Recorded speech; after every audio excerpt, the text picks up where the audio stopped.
মানবতা বিরোধী অপরাধের মামলায় আন্তর্জাতিক অপরাধ ট্রাইব্যুনালের দেওয়া মৃত্যুদণ্ডের আদেশ থেকে খালাস পাইছেন জামাতে ইসলামের সাবেক নেতা এটিএম আজহারুল ইসলাম। আলহামদুলিল্লাহ। ট্রাইব্যুনাল গঠনের পর মানবতা বিরোধী অপরাধের কোনো মামলায় এই প্রথম কেউ পুনর্বিবেচনার আবেদনের প্রেক্ষিতে আপিলে খালাস পাইলেন। এইটা একটা ঐতিহাসিক রায়।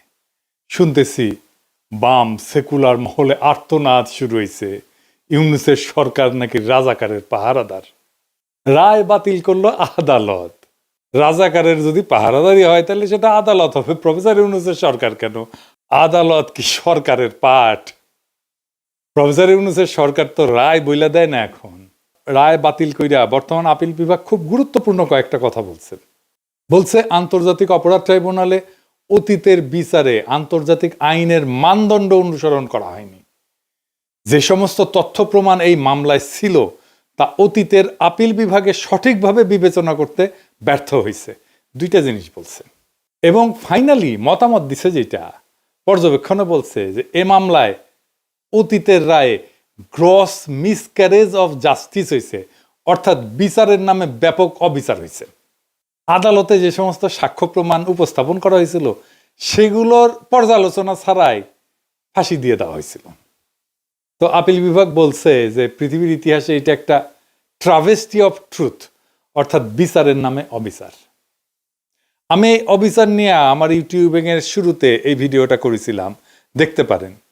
এইটা শুধু সাক্ষ্য প্রমাণের বিষয় না, অবিচারটা কোন জায়গায় সেটা নিয়ে বিস্তারিত আলাপ করতেছি। কিন্তু আপনাদের জানানোর জন্য বলি যে এমন সাক্ষ্য আনা হয়েছিল এই মামলায়, আজহার ভাইয়ের মামলায়, যে সাক্ষীরা আদালতে এসে বলছেন যে কেউ 3 কিলোমিটার দূর থেকে আজহার ভাইকে দেখছেন, কেউ দেখছেন 6 কিলোমিটার দূর থেকে। একজন সাক্ষীকে জিজ্ঞেস করা হয়েছিল যে আপনার সন্তানের নাম কি? ছেলেমেয়ের নাম বলতে পারে না, স্ত্রীর নাম বলতে পারে না, কিন্তু এটিএম আজহারুল ইসলামের নাম ঠিকই বলতে পারে। কি চমৎকার! এই যে কথিত যুদ্ধাপরাধের বিচার, এর নামে কেন সেটা একটা ঐতিহাসিক অবিচার ছিল, আসেন সেটা এখন বুঝে দেখি। এই যুদ্ধাপরাধের বিচারের প্রস্তুতি শুরু হয়েছিল শেখ হাসিনা সরকারের আমলে 2009 সালে ক্ষমতা আসার পর। কেন হাসিনা এই বিচারটা করতে গেল, এইটা গুরুত্বপূর্ণ, এইটা একটু বুঝতে হবে। 2001 সালের 8ম জাতীয় সংসদ নির্বাচন ছিল বাংলাদেশের রাজনীতির নির্ধারক। বিএনপি ওইখানে 41.40% ভোট পাইছিল আর 193টা আসন পাইছিল। আওয়ামী লীগ পাইছিল একটু কম বিএনপির চেয়ে, খুব বেশি কম না, কিন্তু 40.02% ভোট। এটা সে পাশের দুইটা উপর নিচ করে লিখে দেন। আর আসন পাইছিল কত? 62টা। জাতীয় পার্টি পাইছিল 7.22% ভোট, 14টা আসন পাইছিল। আর জামাত পাইছিল 4.28% ভোট, 17টা আসন পাইছিল। বিএনপি জামাত মোট পায় 210টা আসন। আপনারা খেয়াল করলে দেখবেন যে ভোট যে পরিমাণে পাইছে, যে পার্সেন্টেজে পাইছে বিএনপি জামাত, তার চেয়ে আসন সংখ্যা অনেক বেশি। কেন? কারণ বিএনপি আর জামাতের ভোট একসাথে হয়েছিল। বিএনপির সিটে সে জামাতের ভোট পাইছে, জামাতের সিটে সে বিএনপির ভোট পাইছে। তো আপনি খেয়াল করলে দেখেন যে আওয়ামী লীগ আর বিএনপির ভোটের তফাৎ কিন্তু বেশি না, 1.5%-এরও কম। এইখানেই আসল ঘটনা। কি সেই ঘটনা? বিএনপি আর জামাত যদি একসাথে থাকে তাইলে আওয়ামী লীগের কোনো চান্স নাই, জিন্দেগিতে সে ক্ষমতায় আসতে পারবে না। তার ক্ষমতায় আসার জন্য দুইটা জিনিসের দরকার: জামাত আর বিএনপির ভোট ভাগ করিয়া দেওয়া, আর জাতীয় পার্টিকে কাছে টানা। এইটাই আসলে ইন্ডিয়ান প্ল্যান। বিএনপি জামাত সারুক, এটা বাঙ্গ প্রগতিশীলদের একটা দাবি না দীর্ঘদিন থেকে? 2008 সালের নির্বাচনে আওয়ামী লীগ তাই করলো। এখন দ্বিতীয় কাজ হইতেছে জামাতকে ধ্বংস করে দেওয়া। কি করলো 2008 সালের নির্বাচনে? জাতীয় পার্টির সাথে নিয়ে নির্বাচন করলো, বিএনপি আর জামাত আলাদা আলাদা নির্বাচন করলো। এখন দ্বিতীয় কাজ হচ্ছে জামাতকে ধ্বংস করে দেওয়া, মূলত তার শীর্ষ নেতাদের মাইরা ফেলা, তাদের নিয়ন্ত্রিত আর্থিক প্রতিষ্ঠানগুলো হয় ধ্বংস করে দেওয়া অথবা দখল নিয়ে দেওয়া। এইভাবে ইসলামী ব্যাংক গেল, তাই না? আর বিএনপির মধ্যে খুবই হার্ডকোর যারা ন্যাশনালিস্ট, এদেরকেও মেরে ফেলা, যেন তারা কখনোই জামাত আর বিএনপির মধ্যে ঐক্য নিয়ে দলের মধ্যে ওকালতি করতে না পারে। এভাবেই সালাউদ্দিন কাদের চৌধুরীকে ফাঁসি দেওয়া হইল। এবার বুঝতে পারতেছেন তো কেন, কাকে, কিভাবে এই মামলায় ঢোকানো হয়েছে এবং ফাঁসি দেওয়া হয়েছে। এই কাজটা করার জন্য সে বাইসা নিল ওয়ার অন টেররের বয়ান। সেটা কি? বুশ আর ব্লেয়ার মিলে তখন সন্ত্রাসের বিরুদ্ধে অনন্ত যুদ্ধ করতেছে, মানে ইসলাম কোপাইতেছে সারা দুনিয়ায়। হাসিনা যে বললো এই যে জামাত এই হচ্ছে সেই ইসলামী জঙ্গি যারা 1971 সাল থেকে এই অঞ্চলে সন্ত্রাসবাদ চালায় যাইতেছে। ইনু এটা ভুলভাল হিন্দিতে সাক্ষাৎকার দিছিল, আপনারা সেটা শুনলে বুঝতে পারবেন কোন ন্যারেটিভ হাসিনা ইনু এরা তৈরি করছিল জামাতের বিরুদ্ধে। শুনেন। 71 सन का मुक्तियुद्ध में पाकिस्तान हमका विरुद्ध था एवं पाकिस्तान हमका साथ लड़ाई किया था। उस टाइम से जमात इस्लामी एक आतंकवादी संगठन था जो मानुष को आदमी को मार दिया, नारी को मार दिया। वो संगठन पाकिस्तान बैक करता है एवं वो संगठन का जो आदमी मारा था उसका लिए विचार कर रहा है, फांसी भी हो गया। ये संगठन का साथ पाकिस्तानी का एवं पाकिस्तानी गोयंदा संस्था ISI का गंभीर ताल्लुक है। ये रिसेंटली पाकिस्तानी कूटनीतिक जो है, डिप्लोमेट जो है, वो बांग्लादेश में धरा पड़ा। बांग्लादेशी ऑर्गेनाइजेशन आतंकवादी संगठन के साथ वो लोग ताल्लुक रखता था, इसलिए बांग्लादेश से उसको निकाल दिया गया है। सो हम लोग सोचता है कि पाकिस्तानी इंटेलिजेंस नेटवर्क ISI का एक हाथ रहता है। এইটা অস্বীকার করার উপায় নাই যে জামাত অখণ্ড পাকিস্তানের পক্ষে দাঁড়াইছিল। শুধু দাঁড়াইলে অসুবিধা ছিল না, চাইনিজ বামেরাও অখণ্ড পাকিস্তানের পক্ষে দাঁড়াইছিল। কিন্তু জামাত দুইটা গুরুতর রাজনৈতিক ভুল করে, পলিটিক্যাল মিস্টেক। এক, 1971 25শে মার্চ গণহত্যার প্রতিবাদ করে নাই।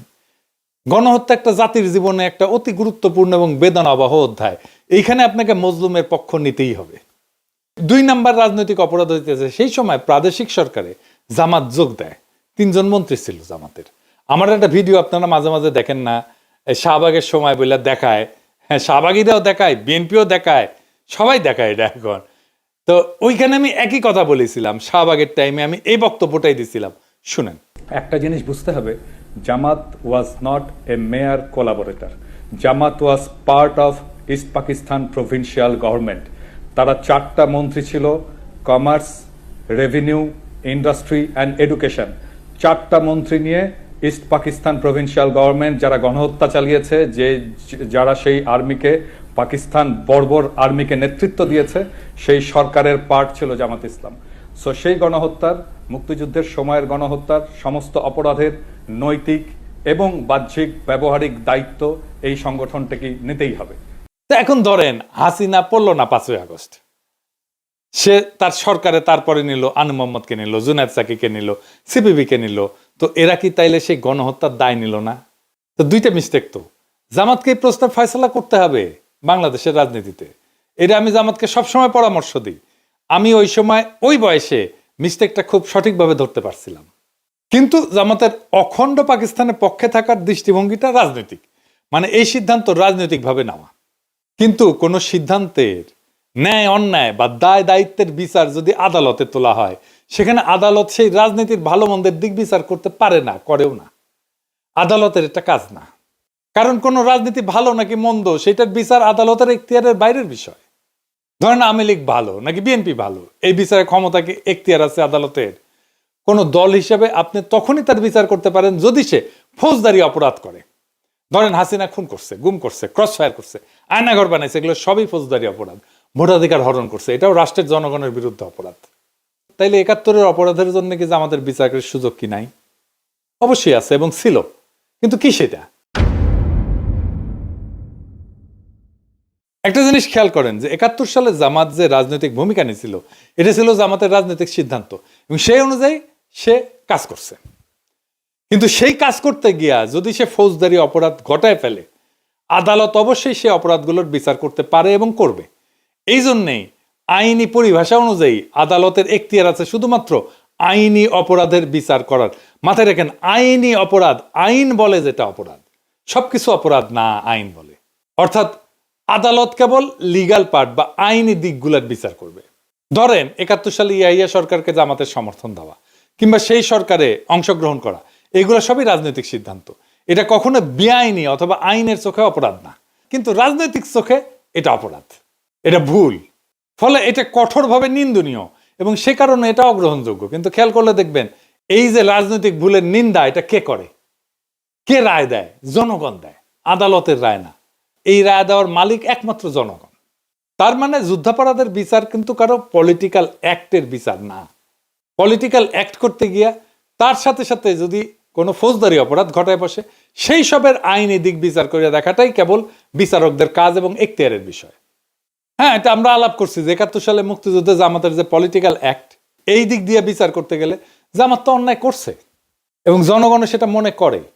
কিন্তু এই কথিত যুদ্ধাপরাধের বিচারে সরকার সবসময় একটা বিশেষ সুবিধাজনক অবস্থায় ছিল। কি সেই সুবিধা? সেই সুবিধাটা হইল এই বিচারের রায়ের আগেই পাবলিক মনে করে যে জামাত অপরাধী, যদিও পাবলিকের এই মনোভাব এবং তার সিদ্ধান্ত এইগুলা কোনো আইনি দিক বিবেচনা করে নেওয়া রায় না, কিন্তু এগুলা মূলত পাবলিকের সেন্টিমেন্ট, রাজনৈতিক বিবেচনা।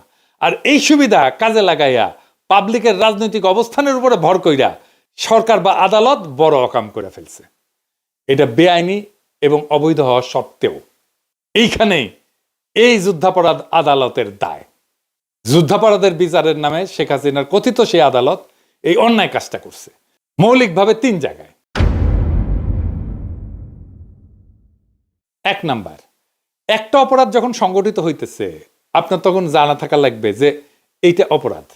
ধরেন বাংলাদেশের আইন হইল যে জাউরার সিল বলে ভিডিওতে সিল দেওয়া যাবে না, ফেয়ার এনাফ।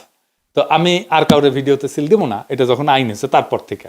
কিন্তু আজ থেকে 10 বছর পরে আইন বানায় আমার আইসা যদি ধরে বলে ওই তুমি 10 বছর আগে জাউরার সিল দিছিলা না তোমার ভিডিও, তো তোমার ফাঁসি হবি, এটা বললে তো হবে না। এটা বললে হবে যুদ্ধাপরাধ বিচারের ট্রাইব্যুনালের আইন সব বানানো হয়েছে হাসিনার আমলে। বানায় বলা হইতেছে তুমি ওই 1971 সালে এই অপরাধ করছিলা, কারণ এটা এখন অপরাধ। তো হাসিনার আমলে আইন বানায় 40 বছর আগের একটা ঘটনা বিচার করা হচ্ছে, এটা করা যায় না। 2 নাম্বার, সাক্ষ্য আইন বদলায় দেওয়া। এখানে আইন কইরা নেওয়া হয়েছিল যে যুদ্ধাপরাধ বিচারের ক্ষেত্রে প্রচলিত সাক্ষ্য আইন প্রযোজ্য না, মানে কোনটাকে আমি সাক্ষ্য হিসাবে বিবেচনা করব, সেটা একটা সাক্ষ্য আইন আছে। তার মানে বিচারক যদি মনে করে যে লোক মুখে শোনা কথা সাক্ষ্য হইতে পারে, তাহলে শোনা কথাকেও সাক্ষ্য বলে গ্রহণ করা হবে। ফলে এটা আদতে কোনো বিচারই হয় নাই, হইতেই পারে না। পরিষ্কারভাবে একটা প্রেজুডিস, মানে ধরেন পত্রিকায় প্রকাশিত সংবাদকে সাক্ষ্য হিসেবে ধরা হয়েছে। যদি তাই হয় তাহলে তো আমারও ফাঁসি দেওয়া যাবে, আর তাজ হাসমিনও ফাঁসি দেওয়া যাবে। কারণ আমার নামে তো, তাজ হাসমিন নামে তো ভয়ঙ্কর সাইবার সন্ত্রাসী বইলা নিউজ ছাপাইছিল, তাই না, অনেক পত্রিকা। এখনো সালাউদ্দিন শোয়েব চৌধুরী বালসাল পত্রিকা আর্টিকেল লেখে তারা আমাদের ইসলামী জঙ্গি বলে। তাইলে বুঝেন কি ভয়ানক অবস্থা করে রাখছে। তার মানে যেটা সাক্ষ্য হিসাবে আদালতে বিবেচিত হয় না সেটাকেও সাক্ষ্য বানাইছে। আপনার নামে একটা পত্রিকায় নিউজ ছাপে দিবে, তারপর ওইটা দিয়ে আপনারে ফাঁসি দিয়ে দিবে। 3 নাম্বার, আদালতের বিচারের ক্ষেত্রে সুনির্দিষ্ট ধারার ঠিক কোন ধরনের কাজ করলে কোনটা অপরাধ গণ্য করা হবে, সে অপরাধের কি শাস্তি হবে, এই বর্ণনাগুলো তালিকা হিসেবে ধারাবাহিকভাবে কোড হিসেবে সাজানো থাকে। এটাকে বলে পেনাল কোড। আদালতে অভিযোগ দায়ের করার টাইমে অপরাধের ওই ধারাবাহিক নাম্বার উল্লেখ করে মামলা সাজানো হয়। এটাই আমাদের প্রচলিত ভাষায় অপরাধের ধারা বলি। যেমন ধরেন কওয়া যায় 302 ধারা মানে এটা খুনের অপরাধ, 420 মানে 420 বলি আমরা যেটা, এটা হইতেছে প্রতারণার অপরাধ। এইরকম খেয়াল করবেন যুদ্ধাপরাধের বিচারের আইনে কয়া দেওয়া হয়েছিল প্রচলিত পেনাল কোড এই বিচারের ক্ষেত্রে প্রযোজ্য না। এবার হাত পা বাইন্দা গোলপোস্ট যদি ইচ্ছামাফিক সরায় দেওয়া হয় তাহলে এটা কি আর বিচার বলা যায়? বিচার বলে কিছু অবশিষ্ট থাকে? তার মানে এখানে পুরাটাই বিচারকের খেয়াল খুশি মর্জির উপরে ছেড়ে দিয়া কথিত বিচারটা করা হয়েছে। ঠিক কোনটার কারণে এটা অপরাধ হিসেবে গণ্য হয়েছে এটা থেকে শুরু কইরা চার্জ গঠন, এমনকি ওই অপরাধের কারণে কি শাস্তি দেওয়া হবে সেটাও মর্জি মতো। ফলে বিচারক মর্জি মাফিক বেকসুর খালাস থেকে শুরু করে মৃত্যুদণ্ড পর্যন্ত সব ধরনের শাস্তি দিতে পারছে। চার্জ গঠন, বিচার এবং রায় সবকিছু ক্ষমতাই বিচারকের হাতের মুঠায় ছিল। এটা কোনো বিচার না, এই জন্য এটাকে জুডিশিয়াল কিলিং বলা হয়েছে। এইসব তুগলুকি কারবার আমরা সেই 2010 সাল থেকে দেখে আসতেছি। তাই আমার মনে শুধু একটাই প্রশ্ন জাগে, বিচারের নামে এইসব বুজরুকি, এইটা একজন আইনের প্রাথমিক ছাত্রের কাছেও তো ধরা পড়ার কথা। বিচার প্রক্রিয়ায় যে ফাঁকগুলা এটা সাধারণ চোখে দেখা যায়, অথচ যুদ্ধাপরাধের বিচারের নামে এই ঐতিহাসিক অবিচারের বাটপাড়িগুলা বামপন্থীদের নজর এড়ায় গেছে। এখনো তারা হা হুতাশ করে। এমনকি যারা আইনের লোক তাদেরও, বামপন্থীদের কি দায় নাই তাদের নেতাকর্মীদের আইনের প্রাথমিক ধারণা দেওয়ার? আজাদ সাহেবের খালাস পাওয়ায় বামদের আজারিতে একটাই ব্যাখ্যা, সেটা হইতেছে ওনারা বাঙ্গু প্রগতিশীল এবং বুঝতেই পারতেছেন সেই কারণে ওনারা ধর্মবিদ্বেষী। কাজেই জামাত মারার নামে ধর্ম উচ্ছেদের এই মহান আয়োজনে এই সময় তো তিনি ঘরে বসে থাকতে পারেন না। প্রগতিশীলতার নামে, ইসলাম কোপানোর নামে সমাজের এই কথিত প্রগতিতে সামিল না হইয়া উনি কেমনে থাকবেন? কে জানে, বামেরা হয়তো সুখ অনুভব করছিল এইটা ভাইবা যে শাহবাগের এই উত্থান এটা নিশ্চয়ই বাংলাদেশের এক রয়ার এনেসা, এক নবজাগরণ, হোক না সেটা চরম অবিচারের রাস্তায়। তবুও আমেরিকা এবং শেখ হাসিনার কোলে বৈশা ইসলাম কোপানির এই মহোৎসব এটাতে সামিল না হওয়ার নস্টালজিয়ায় তারা ছাড়তে পারতেছে না। ওরা যেভাবে মনে করে 1971 ইসলামকে পরাজিত করা হয়েছিল, ঠিক একইভাবে মনে করে শাহবাগে তাদের ইসলাম কোপানির যুদ্ধের বিজয় হয়েছিল।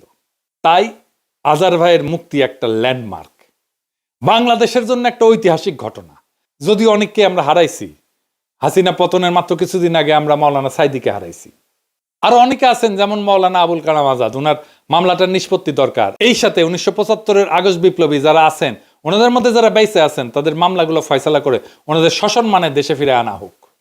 আজার ভাইয়ের খালাস শুধু একজন মানুষের মুক্তি না, এটা বাংলাদেশের বিচার ব্যবস্থার উপর চাপায় দেওয়ার রাজনৈতিক প্রতিহিংসার মুখোশ খুইলা ফেলার প্রথম ধাপ। এরাই দেখাই দিল যে সত্যকে দমায় রাখা যায়, কিন্তু মুছে ফেলা যায় না। যুদ্ধাপরাধের নামে যে ট্রাইব্যুনাল বানানো হয়েছিল তা আদতে ছিল একটা রাজনৈতিক হত্যার যন্ত্র, যেখানে আইন ছিল সাজানো, সাক্ষ্য ছিল বানানো, আর বিচারকের মর্জি ছিল শাস্তির একমাত্র মানদণ্ড। আজকের এই ঐতিহাসিক রায় প্রমাণ করলো রাজনীতি দিয়া আইন চাপায় দেওয়া যায় না। এবং যখন এমন অন্যায় এক যুগ ধরে চলতে থাকে, তখন একদিন না একদিন ইতিহাস পেছন ফিরে তাকায়। আজ সেই ইতিহাসের মুহূর্ত। যারা একদিন ন্যায় বিচারের নামে হাততালি দিছে, তাদের এখন বুকে হাত দিয়ে ভাবা উচিত, আপনি কি সত্যি ন্যায় চাইছিলেন, বিচার চাইছিলেন, নাকি শুধু প্রতিপক্ষের ধ্বংস চাইছিলেন? আজার ভাইয়ের মুক্তি এটা শুধু জামাতের জয় না, এটা বিচার ব্যবস্থার একটা ক্ষণিকের পুনর্জাগরণ। আজার ভাইয়ের মুক্তি হলো একটা রাষ্ট্রের আত্মসমালোচনার শুরু। এখন সময় আসছে অন্যায়ভাবে যারা ফাঁসিতে ঝুলছেন এবং এখনো যারা পালায় বেড়াচ্ছেন, তাদের মামলাগুলোকে সবগুলোকে আবার পুনর্বিবেচনা করার। এই বিচার প্রক্রিয়ার ধ্বংসস্তূপের মধ্যে থেকে আমাদের নতুন করে নির্মাণ করতে হবে একটা সত্যভিত্তিক, ন্যায়ভিত্তিক এবং রাজনৈতিক প্রতিহিংসা মুক্ত বাংলাদেশ। সেই বাংলাদেশে কেউ আর কেবল রাজনৈতিক মতাদর্শের কারণে ফাঁসির দড়িতে ঝুলবে না। সেই বাংলাদেশে বিচার হবে অপরাধের, মতাদর্শের না। সেই বাংলাদেশে বাম কিংবা ডান কেউই আর ধর্মের নামে, জাতীয়তাবাদের নামে বা মুক্তিযুদ্ধের নামে বিচারের ছদ্মবেশে হত্যা করবে না। আজার ভাইয়ের মুক্তি এক নতুন যাত্রার সংকেত। এই যাত্রা শুধুমাত্র একজন মানুষের না, এটা একটা জাতির আত্মসমালোচনার পথ চলা। এখন সময় সাহস করে সেই পথে পুরা জাতিকে নিয়ে আগায় যাওয়ার। ইনকিলাব জিন্দাবাদ।